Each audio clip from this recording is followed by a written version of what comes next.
If you grew up being the responsible one in your family and now as an adult, they still depend on you, this case file will explain how that role formed, why it's so hard to leave, but how you can start to escape that role without having to abandon the people that you love.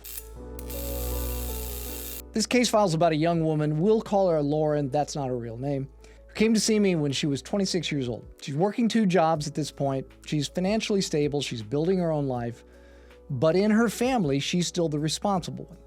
So when her brother needs money, everyone in the family just assumes that Lauren will help, and when her sister can't cover the rent, the gap doesn't stay open long, it becomes Lauren's to cover.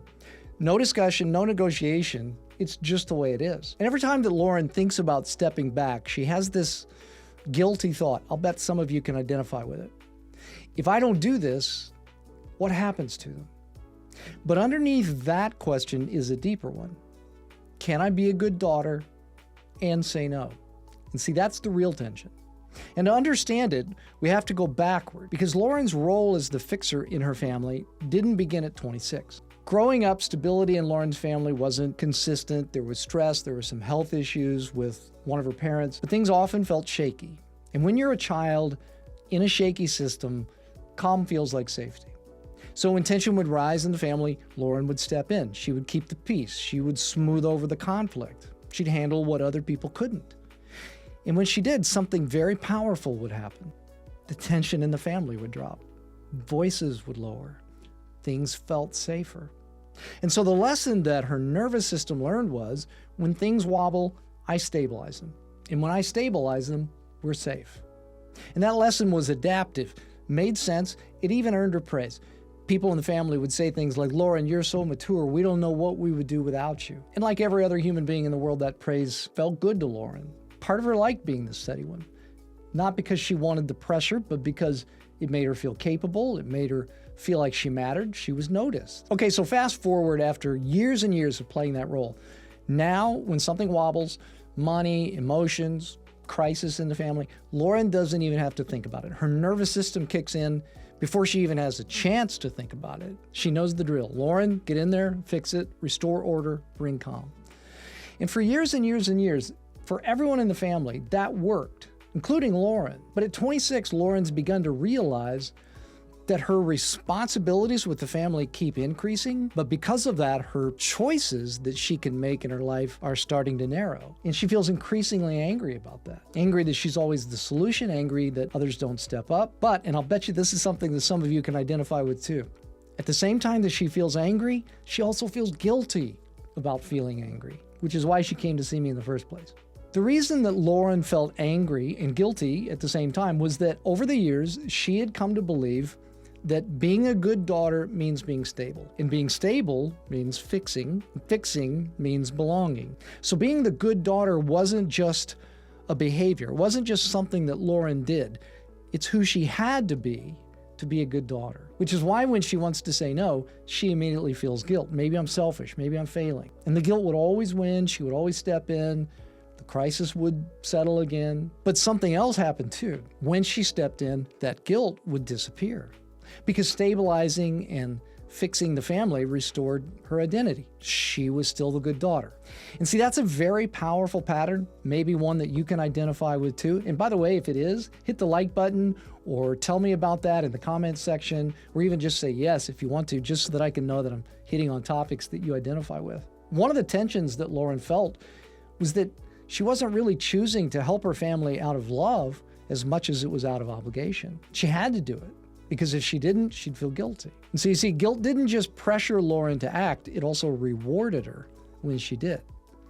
The problem is that when a person is stuck in a pattern like that, the anger they feel doesn't vanish. It turns inward. And that's how resentment grows. Lauren genuinely loved her family, but she was carrying something that was never meant to be permanent. Now, I have a name for this that I think will help you understand what I'm talking about. I call this the Jenga trap. You know the Jenga game.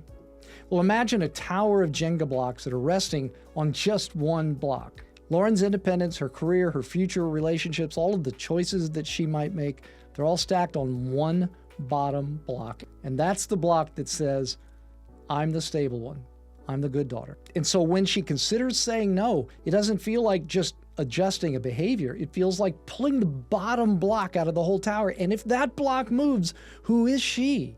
And what happens to her family? Does the whole thing just collapse? And that's the trap. The hardest thing to change isn't something that you do. It's not just a behavior. It's who you believe that you are and who you believe that you have to be. And when an identity becomes load-bearing, you'll protect it even if it costs you.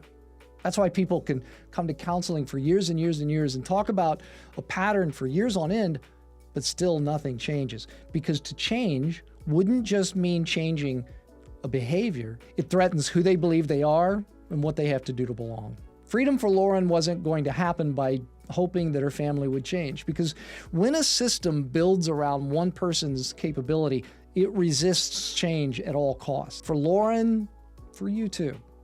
Freedom begins when you're willing to risk being loved for something other than fixing. And that's not an easy thing to do, and it's not a quick formula. Do these 4 steps and everything will be easy. But it does start with 3 questions that you can start to work through now. The first one is, what are my actual limits going forward? In other words, where is it reasonable for me to say no? And you're going to need some help with that, friends, counselor, someone, because your instincts tell you that there are no reasonable limits. The second question is, how will I tolerate the discomfort when the family system pushes back? Because it will. You might be accused of not being loving or caring, but that's not true. To love someone doesn't mean that you have to fix their problems for them. And then the third question, and the hardest one, is this: who am I if I'm not the fixer? And see, that last question is the doorway. Because if you can answer that honestly, the tower doesn't collapse. It reorganizes around something healthier. You don't have to abandon the people that you love, but it would be healthy for you to identify what's that block, what's that belief that the whole tower is resting on. Hey, if you identify with Lauren, let me know in the comment section below. If you like this video, please hit thumbs up. And if you know someone who needs to hear it, share it with them, please.